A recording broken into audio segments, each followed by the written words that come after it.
요한복음 9장 28절 말씀부터 38절 말씀까지입니다. 요한복음 9장 28절로 38절 말씀까지 우리 다 함께 한 목소리로 합독하시겠습니다. 그들이 욕하여 이르되 너는 그의 제자이나 우리는 모세의 제자라. 하나님이 모세에게 말씀하신 줄을 우리가 알거니와 이 사람은 어디서 왔는지 알지 못하노라. 그 사람이 대답하여 이르되 이상하다. 이 사람이 내 눈을 뜨게 하였으되 당신들은 그가 어디서 왔는지 알지 못하는도다. 하나님이 죄인의 말을 듣지 아니하시고 경건하여 그의 뜻대로 행하는 자의 말을 들으시는 줄을 우리가 아나이다. 창세 이후로 맹인으로 난 자의 눈을 뜨게 하였다 함을 듣지 못하였으니 이 사람이 하나님께로부터 오지 아니하였으면 아무 일도 할 수 없으리이다. 그들이 대답하여 이르되 네가 온전히 죄 가운데서 나서 우리를 가르치느냐 하고 이에 쫓아보내니라. 예수께서 그들이 그 사람을 쫓아냈다 함을 말을 들으셨더니 그를 만나사 이르시되 네가 인자를 믿느냐. 대답하여 이르되 주여 그가 누구시오니까 내가 믿고자 하나이다. 예수께서 이르시되 네가 그를 보냈거니와 지금 너와 말하는 자가 그니라. 이르시되 주여 내가 믿나이다 하고 전하는지라. 아멘. 오늘 본문 말씀을 근거로 해서 쫓겨난 맹인을 만나주신 인자라고 하는 제목으로 하나님의 말씀을 전할 때 하나님의 말씀이 귀에만 들리지 아니하고 우리의 마음까지 들려지는, 우리 마음을 울리고 그래서 복받는 주님의 제자들이 다 될 수 있기를 축복합니다. 아멘. 우리나라가 일제 식민지 시절이 있었어요. 이 일제 식민지 시절에 어떤 사람이 잘 먹고 편히 살았다. 만약에 그런 사람이 있다고 한다면 여러분 그 사람은 애국자였을까요? 친일파였을까요? 네. 친일파는 아니라 할지라도 애국자는 아니었을 거예요. 친일파 쪽에 가깝겠죠. 예수님께서 이 땅에 오셨어요. 만왕의 왕이신 주님이 이 땅에 오셨는데 여러분 이 땅에서 편히 사셨을까요? 주님이 능력이 없어서 편히 살지 못하신 것이 아니죠. 주님은 능력이 전능하셨지만 주님은 참으로 가난하게 사셨어요. 그런데 능력도 없는 우리들은 이 땅에서 편히 잘 먹고 잘 살기를 그렇게 간절히 원합니다. 그리고 그것을 사람들은 다 복이다, 복받았다 그렇게 말하죠. 우리 주님께서 8가지 복에 대해서 말씀하셨는데 사람들이 생각하는 그런 복은 주님이 말씀하신 적이 없습니다. 주님께서는 당신을 따르는 백성들에게, 당신께서 사랑하는 사람들에게 물론 이러한 복도 주시죠. 이러한 복도 주시지만 우리 주님께서 생각하실 때 그러한 복은 그렇게 중요한 복이 아니에요.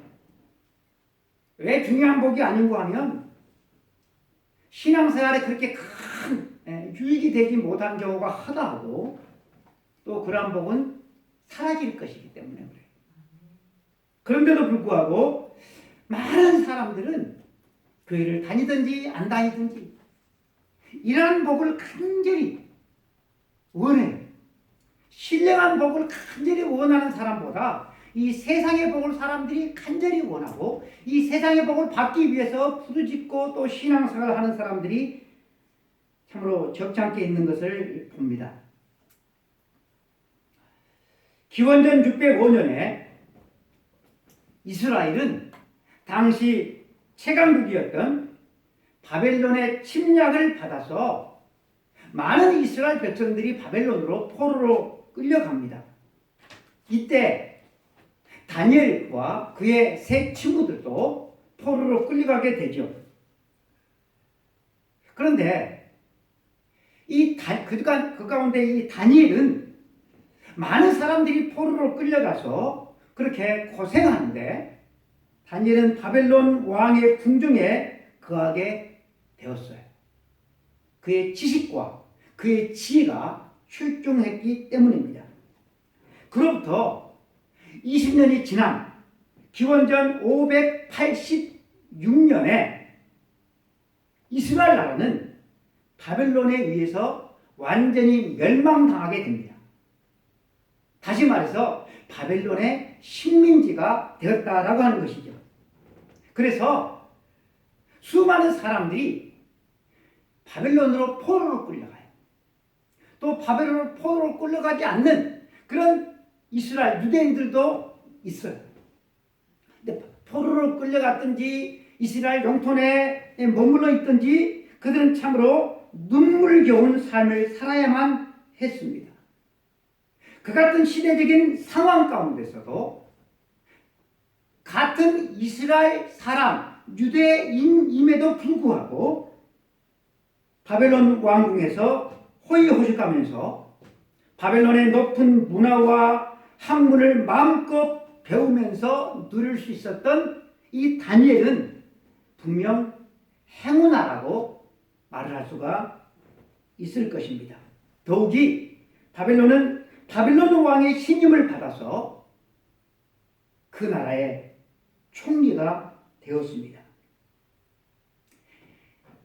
식민지 출신의 백성이 정복자의 나라의 총리가 되었다라고 하는 것은 이제는 더 이상 그 위로 올라갈 지위가 없는 가장 최고의 지위에 올랐다라고 하는 그런 말입니다.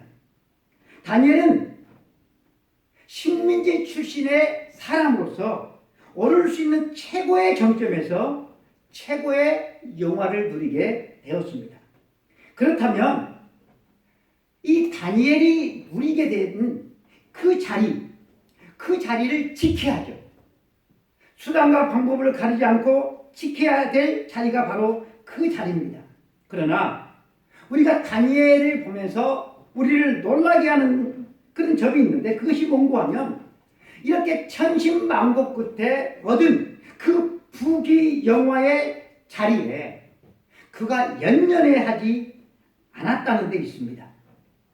여러분, 권력의 맛을 본 사람은 그 자리에서 내려오지 않으려고 얼마나 안간 힘을 쓰는지를 몰라.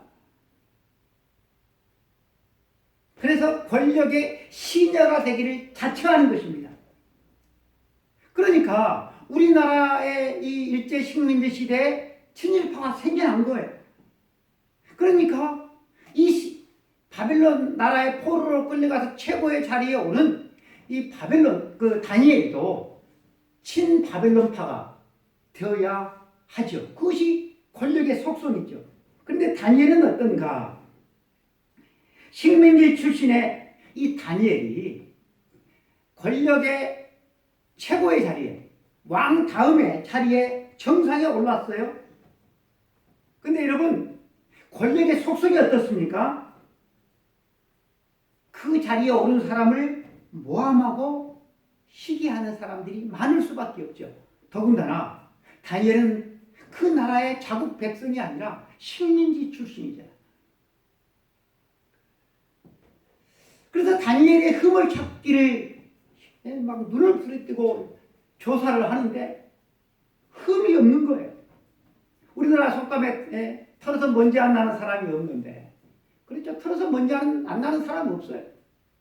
그런데 아무리 털어도 이 다니엘에게서는 먼지가 없는 거예요. 근데 자기들과 다른 딱 한 가지 점, 다니엘은 매일 하루에 3번씩 자기의 고향, 나라, 이스라엘 쪽을 향하여서 창문을 열고 하나님께 기도하는 거예요. 그것이 자기 자신들과 달랐던 유일한 거였어요. 그래서 그것을 꼬투리로 잡아서 왕에게 특별한 법을 제정해 줄 것을 요구하잖아요. 앞으로 30일 기간 내에 왕이나 왕 외에 다른 신이나 다른 사람에게 만약에 기도하는 사람이 있으면 그를 사자굴 속에 집어 넣기로 하겠다고 하는 이 법을 제정해 줄 것을 왕에게 요구를 합니다. 당시의 왕 다리오 왕이 이 신하들의 의중을 알지를 못한 채 자기를 최고의 신 위의 신으로 높여준다는데 싫어할 사람이 없잖아요. 그래서 도장을 제정을 해요. 여러분, 다니엘이 얻은 총리직이 어떤 자리입니까? 최고의 부귀영화가 포장된 자리예요. 뭐 임기가 따로 정해진 것이 아니에요. 그 자리에 있으면 자신도 좋고, 그리고 포로로 끌려와 있는 자기의 동족 유대인들도 안위할 수가 있잖아요. 그 좋은 자리.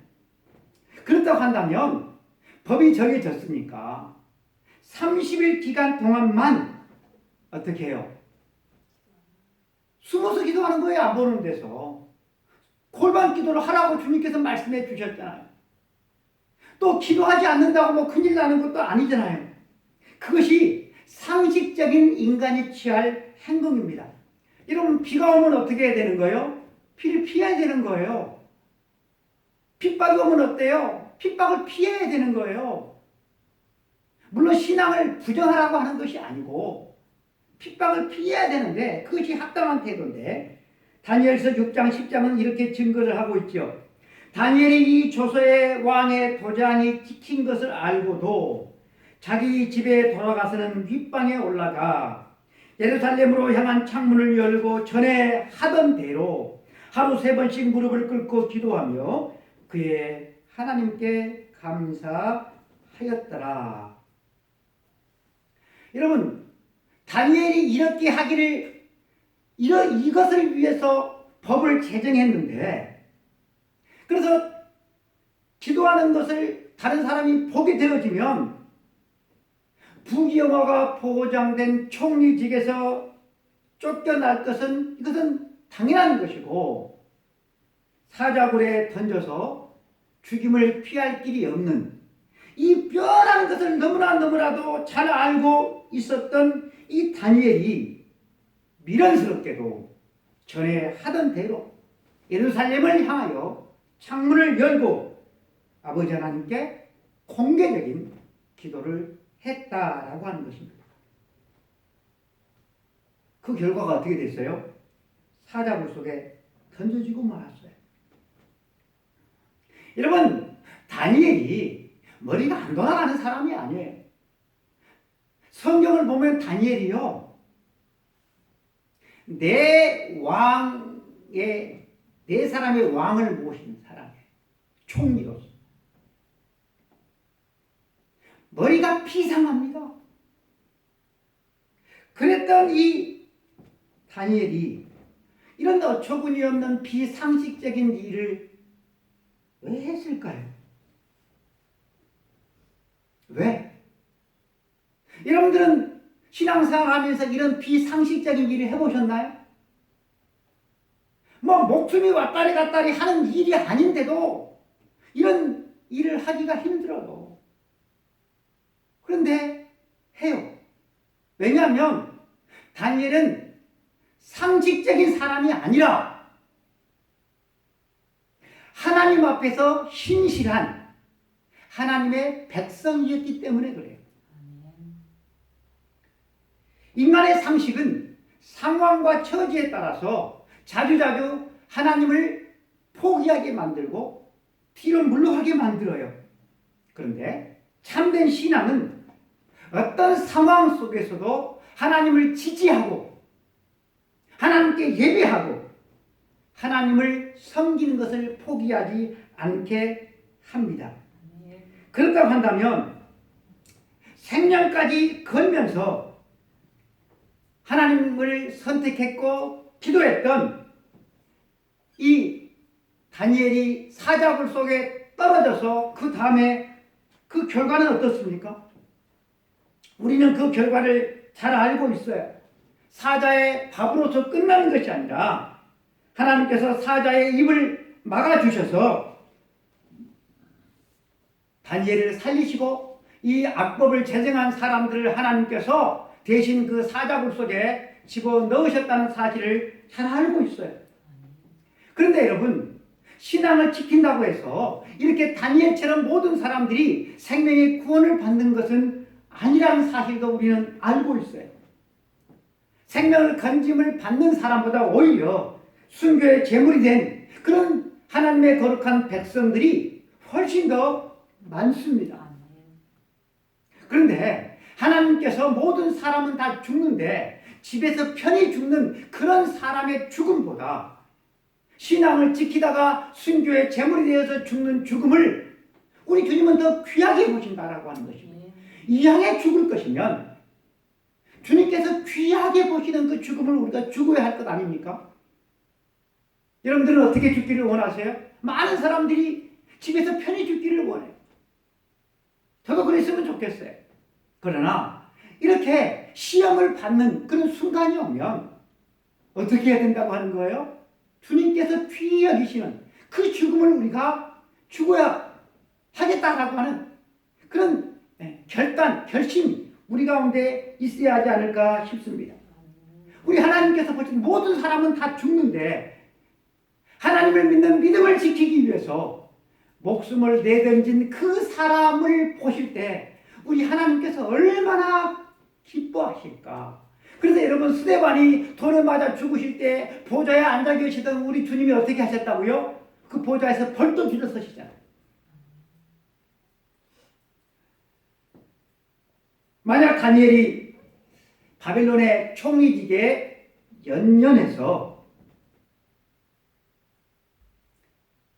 그냥 숨어버렸다고 한다면 그는 고작 몇십 년의 부귀영화를 이 세상에서 누리다가 공동묘지 속으로 사라져버리고 말았을 것입니다. 그리고 우리 중 그 누구도 이 다니엘을 알지 못할 것입니다. 그러나 그가 하나님을 섬기기 위해서 스스로 사자굴을 택한 지 무려 2600년이나 지났음에도 지구 반대편인 우리가 다니엘을 보고 있잖아요. 다니엘의 신앙을 흠모하고 있잖아요. 우리 가운데 우뚝 서 있잖아요. 그뿐만 아니라 지금 천국에서 영원히 빛나고 있어요.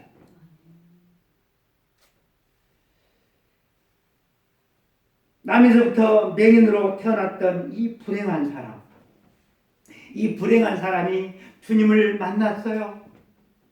주님으로 말미암아 이제는 보게 됐어요. 할렐루야. 그런데 보게 된 기쁨은 잠깐인데 바로 고난이 왔어요. 그 고난이 다니엘이 사자굴 속에 떨어지는 그런 고난은 아니었지만 사형 선고와 같은 출교를 당할 것을 뻔히 알면서도 이 맹인이었던 사람은 예수님을 끝까지 인정하고 예수님의 제자가 되기로 결심하죠. 여러분, 이런 믿음의 사람이 될 수 있었던 것도 주님의 은혜이죠. 출교라고 하는 것은 유대인에게 있어서 마치 사형 선고와 같다고 제가 말씀을 드렸습니다.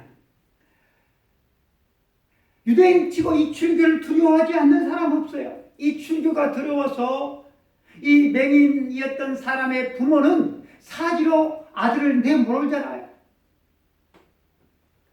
도대체 이 눈을 뜨게 된 이 맹인이 무슨 짓을 했길래 사형 선고와 같은 이런 끔찍한 형벌을 받아야 했는가?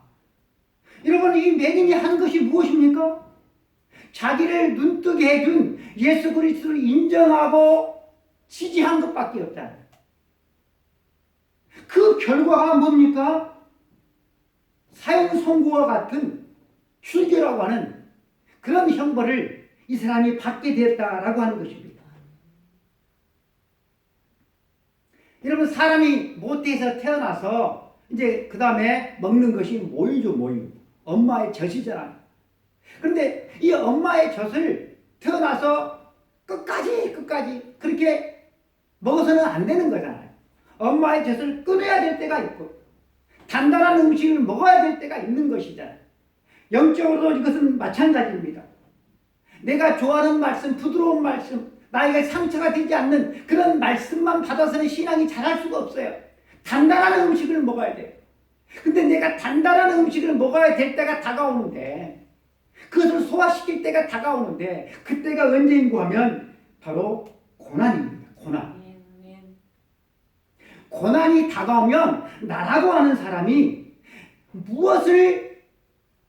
누구를 최고의 가치로 여기고 살아가고 있는가, 이것이 드러나게 되어져 있어요. 한 달에 한 번씩 하나님 앞에 헌금을 드릴 때, 아니면 추수감사주일 이런 절기헌금을 드릴 때, 그때 드러나요. 내가 무엇을 최고로 내가 여기고 살아가고 있는가.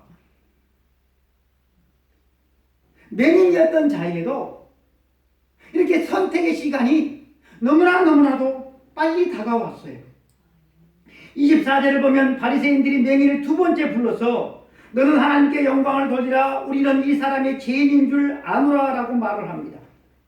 바리새인들은 예수님을 세리나 창녀와 같은 그런 죄인이라고 그렇게 말을 하는 거예요. 죄인이라고.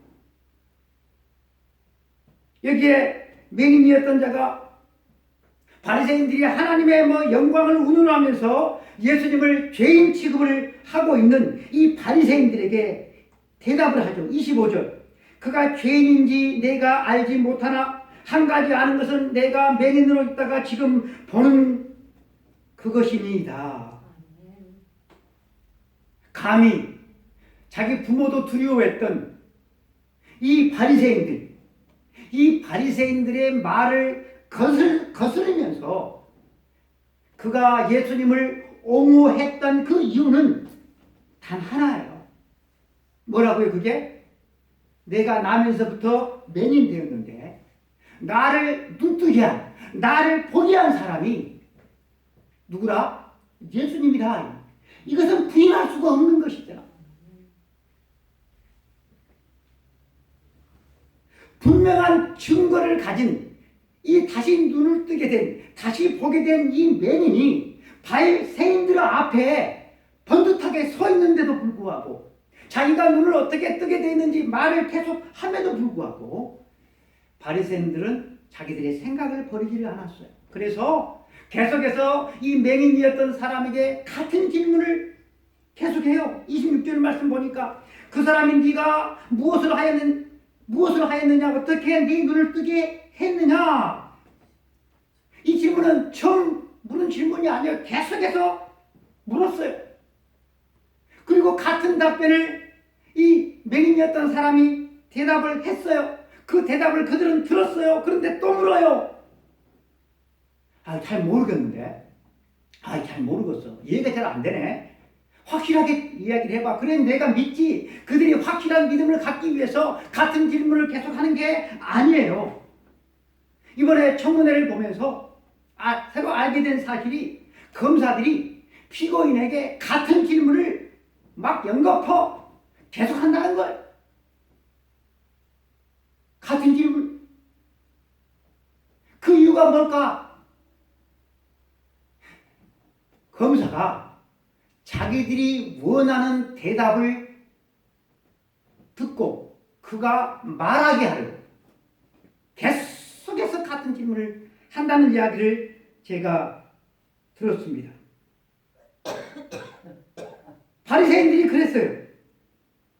그러자 맹인이었던 사람이 뭐라고 대답을 합니까? 27절. 대답하되 내가 이미 일렀어도 듣지 아니하고 어찌하여 다시 듣고자 하나이까? 당신들도 그의 제자가 되려 하나이까? 이 맹인이었던 사람의 이 대답을 보면 마치 스승이 잘 이해를 하지 못하는 제자를 꾸짖는 것과 같은 것 같아요. 또 부모가 자녀에게 마치 이렇게 말하는 것 같습니다. 야, 너는 왜 엄마 아빠가 말을 하면 한 번에 제대로 들어야지. 너는 왜 들을 기가 없냐? 한 번에 말을 하면 알아들어야지. 그 말하고 똑같은 것 같아요. 말기가 없다고 책망하는 것 같아요. 자신이 눈뜬 걸 보면서 그렇다고 한다면 말을 들었으면 정말 대단한 사람이구나. 나도 너처럼 예수 그리스도에게 나가서 예수님의 말씀을 좀 들어봐야겠구나. 나도 너처럼 예수님의 제자가 돼야 되겠구나. 그런 자세가 나와야 되는데 그렇지 않는다라고 하는 거예요. 그리고 이 맹인이었던 사람의 이 모습을 보면 부모님은 두려워 떨었는데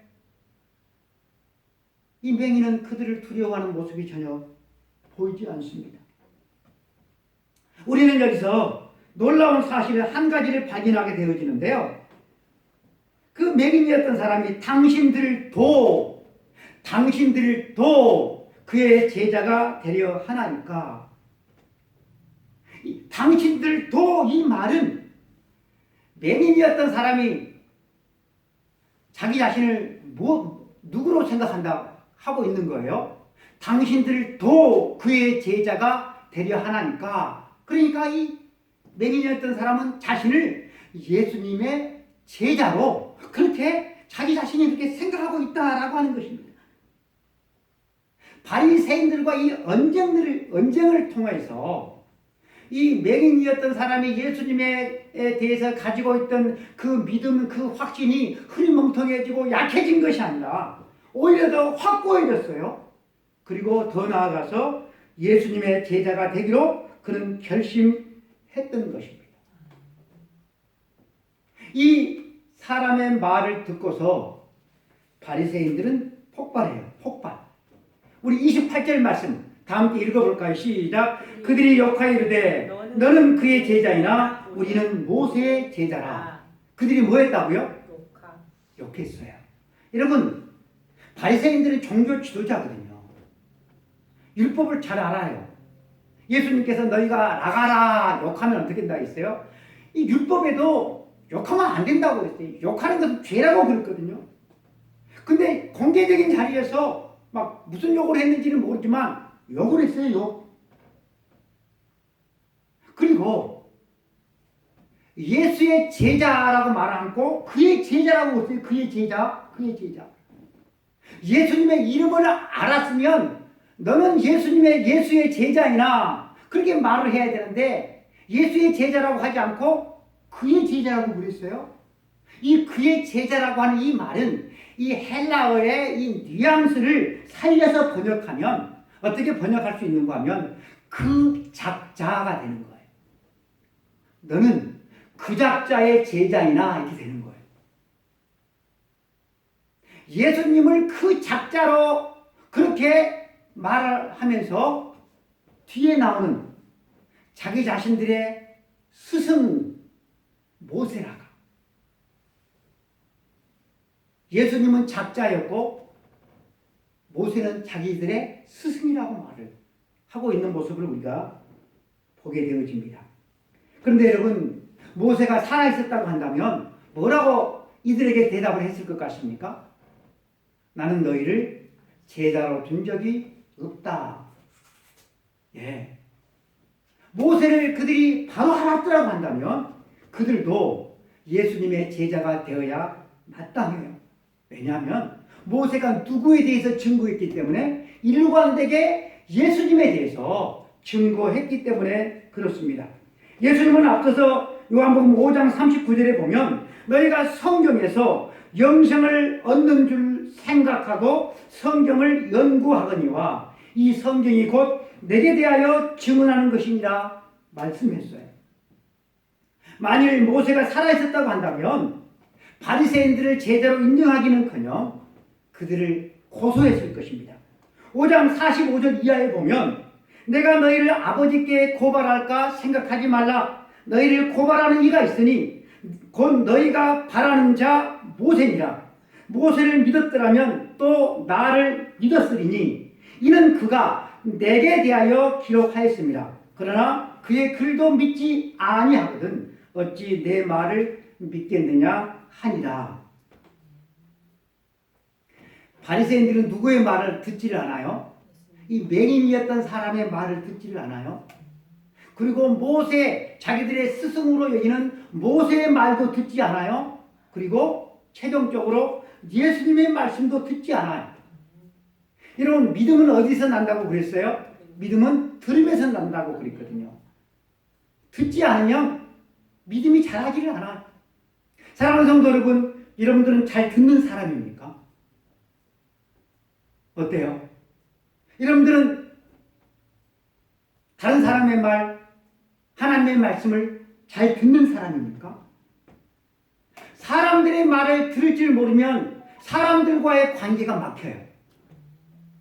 하나님의 말씀을 들을 줄 모르면 하나님과의 관계가 막히는 거예요. 맹인은 다른 모든 사람들이 회당에 가서 예배를 드리는데 그 회당 예배에 참석할 수가 없었어요. 왜냐하면 맹인은 하나님의 저주를 받은 사람이기 때문에. 그래서 회당에 들어갈 수가 없었어요. 회당 예배에 참석하지 못한 사람이 하나님의 말씀을 알면 얼마나 잘 알겠습니까? 하나님의 말씀을 잘 알지 못하는 사람이 예수님이 죄인이 아니다, 죄인이라고 했던 것은 바리새인들이 자기들이 알고 있는 성경 지식을 가지고 죄인이라고 그렇게 낙인을 찍었는데, 그렇다고 한다면 이 맹인이었던 사람도 성경 지식을 가지고 예수님이 죄인이 아니라는 것을 증명을 해야 되잖아요. 그가 예수님에 대해서 이렇게 증명을 합니다. 31절 이하에 하나님이 제1의 말을 듣지 아니하시고 경건하여 그의 뜻대로 행하는 자의 말을 들으시는 줄을 우리가 아나이다. 창세 이후로 맹인으로 난 자의 눈을 뜨게 하였다 함을 듣지 못하였으니. 여러분, 이 맹인이었던 사람의 말은 신앙 상식에 해당하는, 신앙의 상식에 해당하는 진리죠. 아마 바리새인들은 맹인이 하는 이 말이 자기들이 알고 있는 성경 어디에 나와 있다는 것을 그들은 분명히 집어낼 수가 있었을 것입니다. 그런데 그것을 자기들에게 적용을 할 줄을 몰랐어요. 그리고 이 맹인이었던 사람의 결론이 이렇습니다. 33절 우리가 다 같이 읽어볼까요? 이 사람이 하나님께로부터 오지 아니하였으면 아무 일도 할 수 없으리이다. 아멘. 여러분, 바리새인들이 예수님에게 내린 결론은 뭐예요? 죄인. 그런데 이 맹인이었던 사람이 예수님에게 내린 결론이 뭡니까? 하나님께로부터 온 자. 하나님께로부터 온 자가 무슨 뜻입니까? 메시아라고 하는 뜻이죠. 같은 사람을 두고서 이렇게 하늘과 땅처럼 이게 갈렸다라고 하는 거예요. 갈렸다.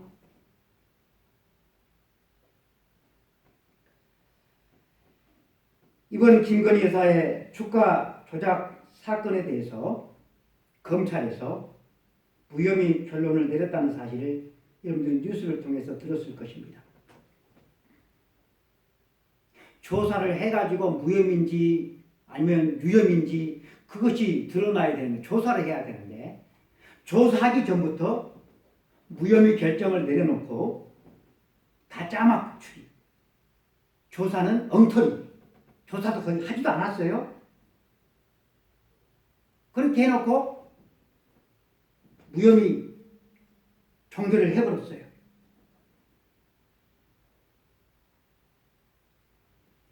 이런 우리나라 검찰의 형태처럼 이 바리새인들도 예수님께 대해서 죄인 이렇게 낙인을 딱 찍어놓고 맹인으로 있던 사람이, 남에서부터 맹인으로 있던 사람이 눈을 떴는데 이 놀라운 이 기절 초풍한 이 기적을 행하신 예수님을 죄인으로 판결해버리는 거예요. 그래서 이 바리새인들이 마지막으로 행한 것이 뭔가 하면 자기들의 주장이, 자기들의 어거지가 통하지 아니하니까 이 죄인된 놈이 하면서 그를 쫓아내버렸다라고 하는 것입니다. 출교시켜버렸다라고 하는 것입니다. 공정과 정의, 좋은 말입니다. 공정과 정의, 상식, 여러분 얼마나 좋은 말입니까?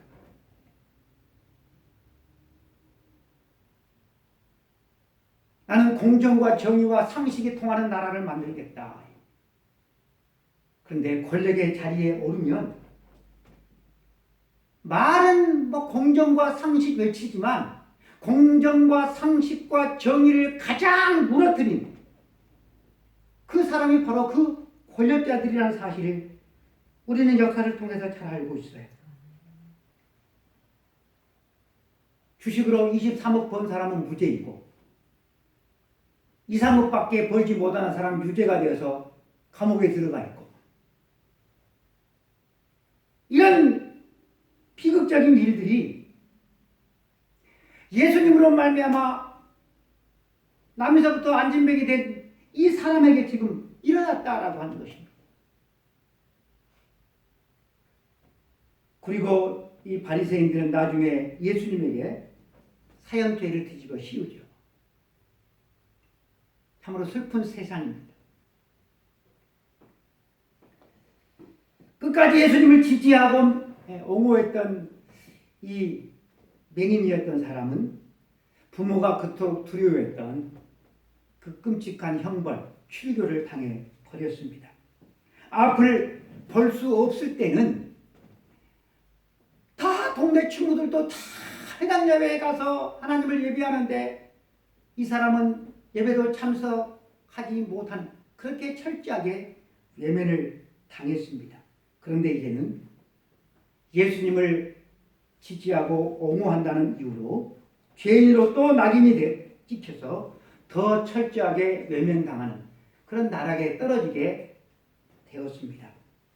예수님은 딱한 그의 사정을 들으시고 아셨습니다.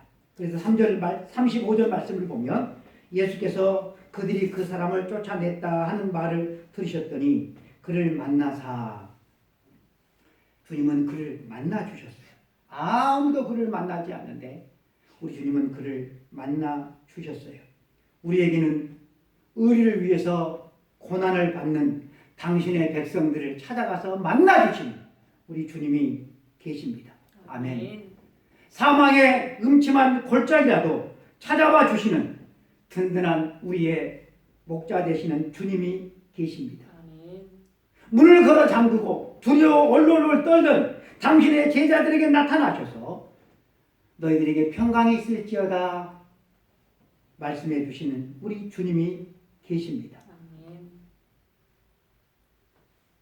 출교당한 이 맹인이었던 자를 만나주신 우리 주님께서 여러분 이 맹인을 어떻게 위로해 주실까요? 어떻게 위로해 주실까요? 여러분 그에게 가장 큰 위로는 무엇일까요? 맹인이었던 사람이 출교를 당했어요. 그에게 가장 큰 위로가 뭘까요?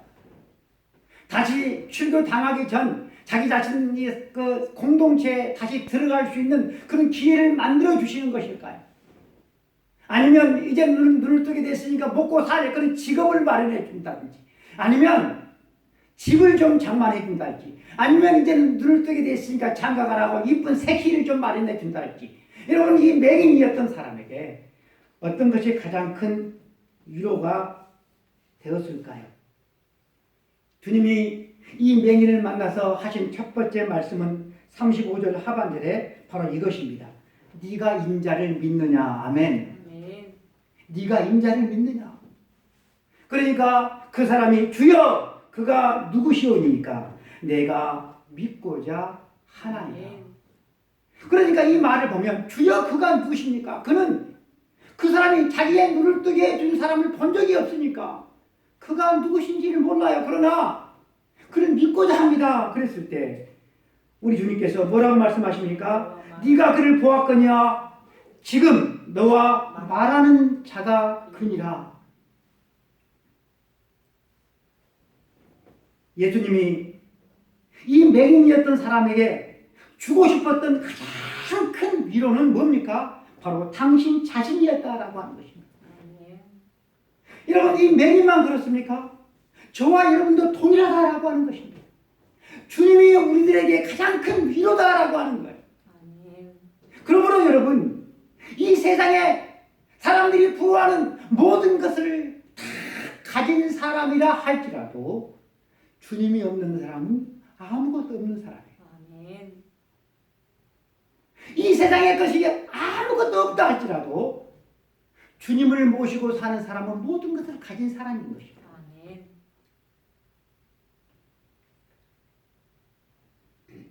맹인은 주여 내가 믿나이다 하고 주님께 절을 하죠. 태어나면서부터 맹인이었던 이 거린, 그리고 그의 부모, 그리고 동네 사람들, 그리고 바리새인들 가운데 예수님에 대해서 지식적으로 볼 때나 또 전 환경적으로 볼 때 누가 더 예수님을 많이 알았을 것 같습니까? 누가 더 예수님께 쉽게 접근을 하고 예수님을 믿고 예수님의 제자가 될 수 있을 것 같습니까? 어느 거로 보나 맹인이 가장 불리합니다. 그러나 이 많은 사람들 가운데서 예수님을 통해서 구원을 받은 사람은 오직 한 사람, 맹인이었던 사람 뿐이었다라고 하는 것입니다. 오늘 우리는 이 사실을 우리들에게 적용을 해보면 맹인, 그의 부모, 또 동네 사람들, 바리새인들 가운데 저와 여러분은 어느 부류에 속하는 사람일 것 같습니다. 여러분들은 어디에 속하는 사람일 것 같습니까? 어떤 모습으로 우리는 예수님을 대하는가? 어떤 모습으로 우리는 주님의 말씀을 대하고 있는가? 어떤 모습으로 사회적인 약자를 우리가 대하고 있는가를 보면 우리가 누구인지가 나타나게 되어져 있습니다. 인도, 파키스탄, 방글라데시는 모두 기독교 국가였던 영국의 식민지였습니다. 인도네시아는 개혁교회의 중심인 네덜란드의 식민지였습니다. 이들 나라는 수백 년씩 기독교 국가의 다스림을 받았습니다. 도처에 예배당이 세워졌고 그 예배당에서는 매주일 수많은 예배가 드려졌음에도 인도, 파키스탄, 방글라데시, 인도네시아는 왜 한결같이 기독교를 배척하고 왜 기독교의 적대 세력이 되어 있을까요? 왜 이들 나라는 대부분 다 이슬람 국가들이 되어 있을까요? 그 나라를 지배했던 교회와 그리스도인들이 착취하고 탄압하기에 급급했지. 하나님의 뜻을 따라서 공평과 정의를 행하고 하나님을 사랑하고 그 원주민들을 사랑하는 삶에서 너무나 동떨어져 있었기 때문에 그렇습니다. 그것 원주민들의 눈에는 이들 나라와 교회와 신자들은 남의 것을 착취하고 숙탈하는 불안당과 다를 바가 없었습니다. 가톨릭 국가였던 프랑스 역시 아프리카에 수많은 식민지를 갖고 있었지만 그들 나라 중 지금 기독교를 택한 나라는 거의 없습니다. 철저한 무신론주의자가 되었던 니체가 이런 말을 했어요. 오직 예수만 진짜 그리스도인이었다. 자기 집안에 니체는 자기 집안의 목사가 8명이나 있었는데 아무도 성경대로 믿지 않고 성경대로 살지 않는 것을 보고서 신은 죽었다라는 말을 했어요. 우리의 삶에 과연 하나님이 살아계시는가 아니면 죽어있는가? 여러분, 우리는 그 부모, 바리새인, 동네 사람들 이들을 보면 하나님이 없어요. 하나님이 그들에게 죽어 계셔요. 그러나 맹인이었던 사람은 지금까지는 하나님이 죽어 있을지언정 예수님을 만난 이후로는 하나님이 살아계십니다. 예수님의 제자가 되는 길, 그걸 보면 이 매개인이 예수님의 제자가 되는 과정들을 이렇게 보면 그렇게 복잡하거나 어렵지 않아요. 아주 단순해요. 주님을 믿고 따르면 돼요. 여러분, 우리가 주님을 믿고 따르면 두려울 것이 없어요. 그러나 주님을 믿고 따르지 않으면 두려운 것이 너무나도 많아요. 그 부모처럼 주님을 믿는 것은 그렇게 어렵지 않고 단순하지만 주님을 따르려고 하는 사람들은 그렇게 많지를 않아요. 왜? 자기를 부인하지 않기 때문이죠. 그리고 주님보다 이 세상을 더 귀히 여기기 때문이죠. 육신을 따르는 사람에게는 천국이 열리지를 않아요. 천국이 열리지를 않으니까 이 세상만 추구하는 거죠. 교회를 다니지만 줄곧 이 세상만 보고 살아가는 거예요. 우리에게는 우리를 살리기 위해서 하늘 영광까지 다 버리시고 이 땅에 오셔서 당신의 목숨을 내어주실 만큼 우리를 사랑하시는 우리 주님이 계십니다. 우리를 얼마만큼 사랑하신다고요? 당신의 하나밖에 없는 목숨을 대신 주실 만큼. 이러면 누가 우리를 그토록 사랑하십니까? 우리 부모가요? 누가 우리를 그토록 사랑하십니까? 그토록 사랑하시는 주님이 우리를 내버려 두시겠습니까? 우리들에게는 짱짱한 여러분 뒷배경이 있어요.